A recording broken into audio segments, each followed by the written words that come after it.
Welcome in, guys. Welcome in.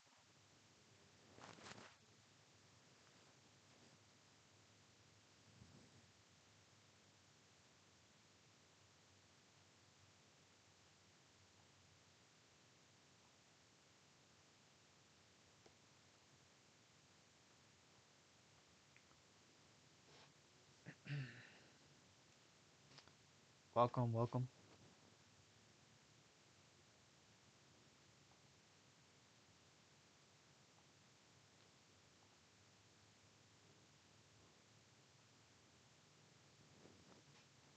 Let's see how many bears we have in the room tonight. What's going on, Ty? Shout out 10. I know that everyone pretty much made money off of EMPH also. What's going on, Izzy? What did Plant 10 close up to? Let me see. Solar up $3 today. I like it. Pretty nice. Very nice little pump. Well, welcome in. I don't know if anyone's holding a position tonight, but be interesting to find out who's bull, who's bear tonight because tomorrow likely determines a lot of fate going in. Probably up until March here, which seems like a very key month, in which maybe we're going to continue to stay bullish until March here, or we're going to go ahead and pretty much reverse. So, seems like tomorrow's CPI data is really just going to be what's that determining factor. So, pretty much my assumption here, and this is where, of course, per- my personal preference is basically. Welcome in, guys. What I pretty much expect here is that I do see a little bit of a gap up here tonight. I wouldn't be surprised if we see this gap up around 459, 460 here on SPY. And so what's going to end up happening to me is that I think we're going to end up seeing inflation get a lot hotter, and which is going to be bearish for the market. But I'm expecting a little bit of a similar situation, which pretty much coincides to what we've seen from the Feds in the past. Usually, where you get the first reaction is the wrong reaction. I think that's what's going to end up happening here tomorrow. And so, which case that it is going to be bad data for us, but they're going to steamroll us, likely put us into that gap fill here, maybe complete that gap fill at the 463 mark, which I'll zoom out on my SPY chart here in a second. But I expect us to see about 463 tomorrow, and then what they may end up doing is pretty much just melting us on Friday. So that would not be something that ends up surprising me. I think that's how it's going to end up playing out, just because of the fact that obviously all the bears are pretty much expecting this, and until they pretty much believe and they shake out all of the puts, that's really what they're on a mission is as market makers, because obviously they're like the casino, they're made to designed to take your money, and so they're gonna make all those puts all pretty much disappear, or they're gonna try and wipe them out. And so I think CPA data again, it's gonna be bad. They'll likely push us up, run us right into the gap fill here, 463 or so, and then Friday we'll see that volatility likely kick in. That would be my assumption that I have going into tomorrow. Does that have to happen? No, it does not, because we can see the volatility kick in as soon as that data comes out tomorrow morning. Again, we also do have the jobless claims that also comes out, which will likely go unnoticed tomorrow morning. But they can flush us pretty much right out the gate once that data comes out, and then the entire market will start to get spooked. So right, and we also have to think about the fact that with all this Fed rate hikes, I mean, we're still trying to figure out how many number of rate hikes are we going to get for the year. That's also another thing that's in factor right now. I mean, it started out being about four, now it's sitting at what I think about seven for the year. So that number just keeps continuing to fluctuate. Once we do get the CPI data tomorrow, I will say take a look at the dollar. You want to look at the US dollar. Also take a look at the 10-year bond yield, which I know is pushing just slightly above 1.9. I think it's about sitting about 1.92 or 1.94 this morning today. So that's something you're going to want to keep an eye on once that data does come out. That's probably going to be the more telling story tomorrow morning is looking at the dollar and also looking at the 10-year bond yield more so than looking at the immediate reaction on SPY. All right. So that's something that you pretty much want to pay attention to.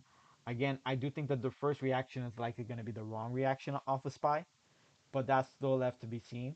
And also the factor is whether we end up gapping up or not here overnight. As we see futures, I believe they're kind of a little dull right now. I think we're kind of pushing down, if I'm not mistaken. Take a look. Yeah, we're pushing down slightly. So we can end up recovering that. I'm not, that doesn't scare me right now. But again, just be prepared for what's to come. The only thing I would pretty much be worried about and this is my only worry tomorrow, is that if we end up being a drop off tomorrow morning off of the CPI data, and that's possibly your end up being your dip buy opportunity, and they just send us and rip us north, because then that would literally be pretty much a shocker for a lot of people, and they're gonna pretty much trap a lot of the bulls in there, a lot of pretty much the bears, I would say. So they'll probably drop us off about a point and a half or so on SPY in the morning, right into the opening gate, in which bears are gonna get happy and then just rip us, because tomorrow will likely be that squeeze in which the first reaction is the wrong reaction. So that's what I'm gonna anticipate. But as you see, pretty much getting to my spark chart here, you see this little ascending broadening action that we had today. We just continue to make higher highs and higher lows, basically, off of this. More so higher lows. But I like the little end of the day push. I think the only thing I took a trade on today was Apple puts. That was primarily my only trade that I had. I took it out and I literally got out right at the bottom, right before they just shot us. I literally just squeezed us right into the close there. So that was just I think my only single trade that I had today for the most part. I just seen the fact that SPY was just so choppy, and at any moment, I think we were all pretty much fearing for this gap down, in which we see what our downside potential is. I think that's pretty much obvious as far as filling this gap. But if we zoom out on the SPY chart here, and this is where I pretty much show you maybe what our upside potential is. Probably show you on the 4 hour. Why did I click 3? Alright, here's goes the 4 hour on SPY here. So here's what I would expect, is that we are going to hit a little bit of resistance here. Probably hit that right around close enough to 459. Between that zone of 459, if that break that 459, then we need to get over 460 to enter the gap fill that's there. So we do have the gap fill here between that 460 mark to 463. We're going to hit that gap fill. That'll be completed. I expect that to be a short squeeze tomorrow, somewhat regardless. I expect it to be there. That's just my mindset. I think the market really wants to push that 463 at the very least on SPY before they somehow tank us. That's just my impression and my thought of what I'm expecting. Obviously, again, you see the downside risk. If we see that immediate downfall in which we just pretty much start to plummet off of CPI data, then obviously you know what your downside risk is, and you see what that gap fill is. So I would hope to end up getting in pretty much be probably about halfway of this gap at least before market, by the time market opens for that matter. Hopefully we're able to get in some kind of puts. I just wouldn't I would hope that they don't end up pretty much just flushing us off of that data, and then there be nothing left to really much trade off of, and they put us in a range come market open. All right, but you see the downside risk, but also what I'm pretty much primarily keyed in on is the gap fill here still between that 460 mark to 463. So if we get over that 460 mark, I think that's a wrap, that we're pretty much going to end up potentially filling that gap. And we'll see the supply zone pretty much that I have. 463, 464 will likely be the spot where pretty much all the bulls are pretty much going to end up selling their positions. And at that point, that's where we're going to start to see a lot of the puts start to roll in through the tape. And that'll likely be our reversal zone. All right. So that's what I'm pretty much looking at again. Pretty much our range up to the upside here, 463, 460, 463, 464 is my upside tomorrow. And my downside is filling the gap down, in which we will pretty much wipe out all today's action. And we'll likely even see below 451 on this move to the downside, if it is indeed really bad as we expect tomorrow, with VXX and VIX probably just pumping tomorrow off of that data. It can go either way. Again, I just think the first reaction is going to be the wrong reaction, and that's pretty much what I expect. All right. As I get into the list here, just a quick little glance at what the uh last night's pretty much watch list was. I think everything was pretty much green except for Williams Sonoma, but everything else on my watch list from last night pretty much pumped up. We saw coin. That was just a beautiful little move here. If I pretty much show out exactly what happened and played out, probably the 15-minute pretty much gives you a better image of how that ended up playing out. I think I could probably go up to 30. Stretch it out. There we go. So now you can see pretty much it played out. We're in the gap fill here on coin. That was a nice little mover from where I was looking at it last night. Looking at 206, nice little move right there, about a $6 move on that one. Snow, this one I was expecting it to move. It was a nice little gap up that we ended up having, but this one was a nice little push, and we saw a nice $14 move out of this one. probably see it a little bit better for those of you who just want to get the bigger picture out of that. We had that nice little descending channel. I was pretty much looking at it before we had the gap up, sitting right around that 292 mark, and she is currently sitting around 308, close enough there. So that was a beautiful one out of last night as well. The MasterCard one, I know that Sig came in here last night and said that MasterCard falling wedge looked clean. The gap up was pretty much just priceless, and then we saw it pretty much being all day fader. That was the only bad part about it. But it pretty much went on to test the gap fill, and then we saw it reject right at market open. But that was a beautiful one. I may end up seeing a little bit of continuation. Kind of want to see this one hold that 379 mark, and that may be something I pay attention to if we see tech is weak tomorrow. The other one was Facebook. This was just a beautiful move. I expected this one fully to end up hitting at least the first target here, if not the second. We hit that 231 mark. I would not be surprised if we continue to steamroll as the market's just going higher and higher. We see 236 tomorrow. That would not surprise me at all. So that was a beautiful one. The Williams Sonova, obviously, I said that's pretty much still a failure right now. That was the one that was red. The other one was MDB. This was just a beautiful little move here. We had a nice little inverted head and shoulders action. Priceless little gap up here that we had, and we saw a trend towards pretty much the entire day.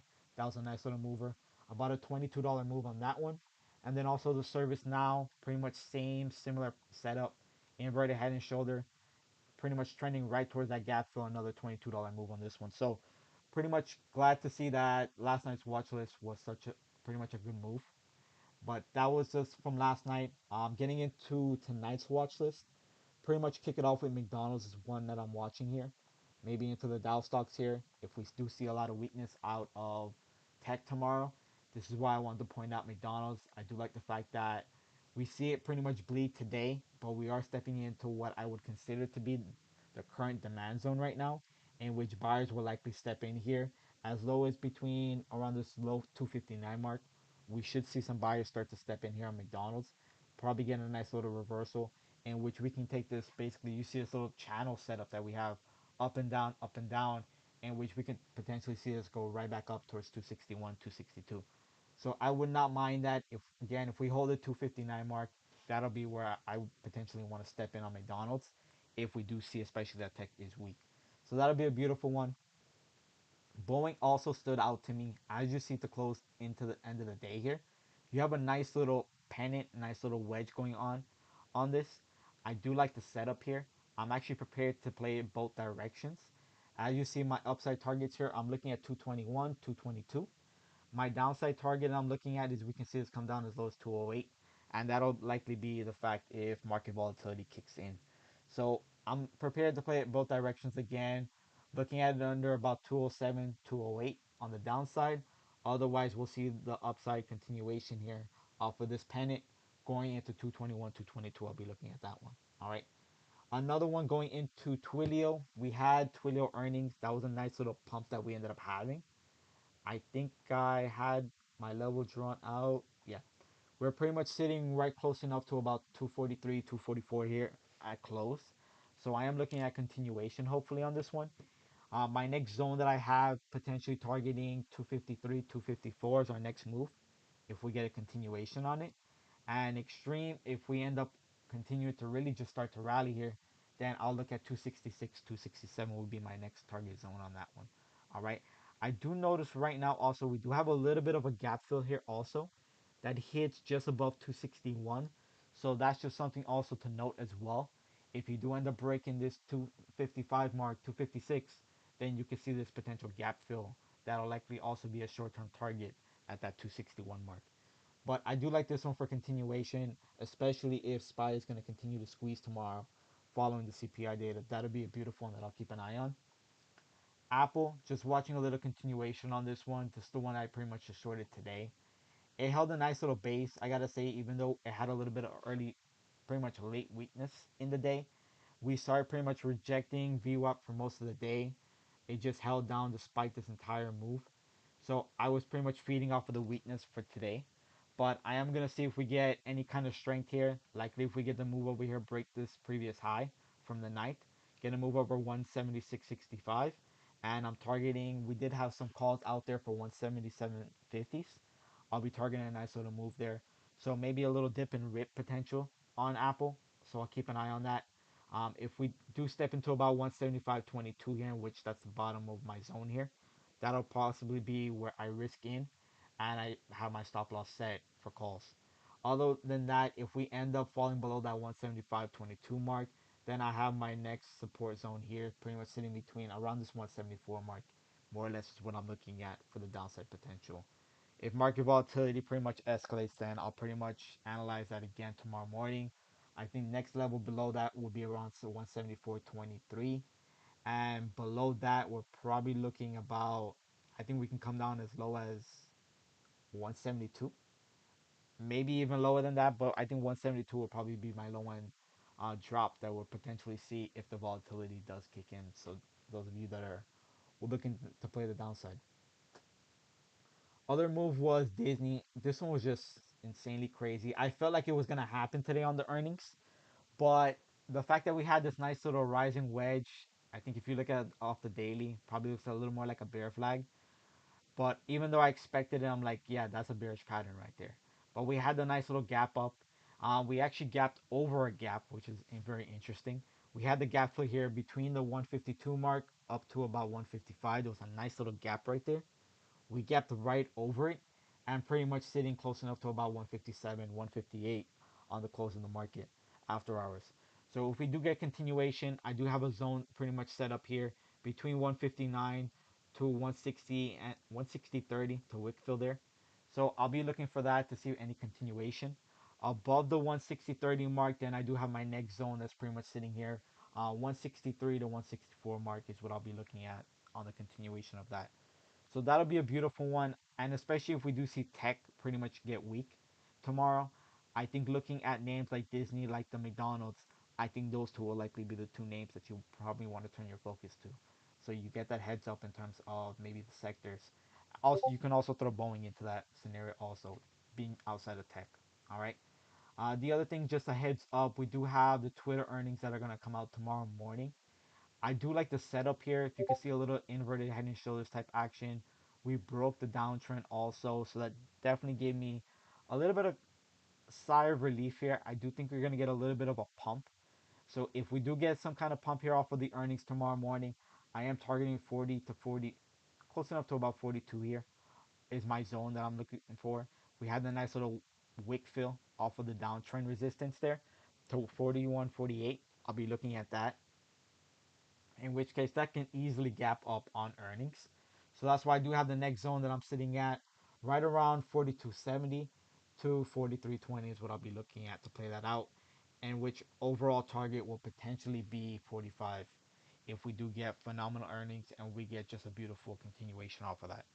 So that one's a little more skeptic because obviously we don't know what's going to happen with the earnings, and that's why you see I did have a little bit of a zone also at the bottom here. So we could potentially come down as low as about 33.60 is what I have.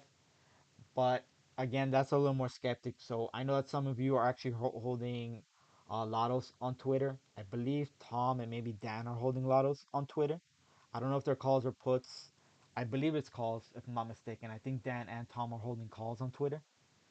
But we'll see. It can go either way. Bigger picture, just be prepared to play both sides tomorrow. Don't try to be pretty much biased in terms of just thinking that the market's going to go up or the market's going to go down. Because if you think about that and then you're like you're going to get hit with a fake out. And that's why I say the first reaction may be the wrong reaction. I think that's pretty much what I've been pretty much saying.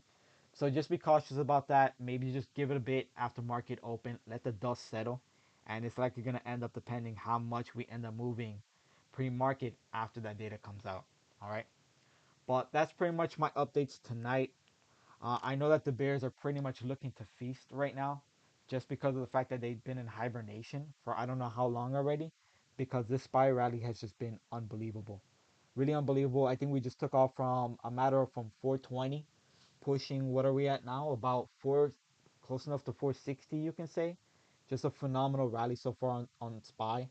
And I know the Bears are pretty much just waiting for this reversal to happen. So we'll end up seeing if that ends up happening. I'm not gonna lie, I'm expecting it to happen, but I'm more so expecting it to happen starting on Friday. That's why I haven't changed my name in the Discord pretty much. My name is still Beard Drake on there, because even though the fact that we are rallying, you see us pretty much steamrolled right into this data. That's usually what happens with bulls. Once you start to get a little too comfortable, then you end up seeing that whipsaw action in which you get that sharp move to the downside. So again, be prepared for both sides tomorrow. Just game plan before open. Watch to see how drastic the price action is before the open, and then again wait for the dust to settle. All right. But game plan, game plan. Let's see how it goes tomorrow after the data. I expect it to be hot again, but I'll be prepared for both sides. All right. So I'll see you guys on live tomorrow. You guys all have a good night, and that we'll call it a night. All right. Have a good one, guys.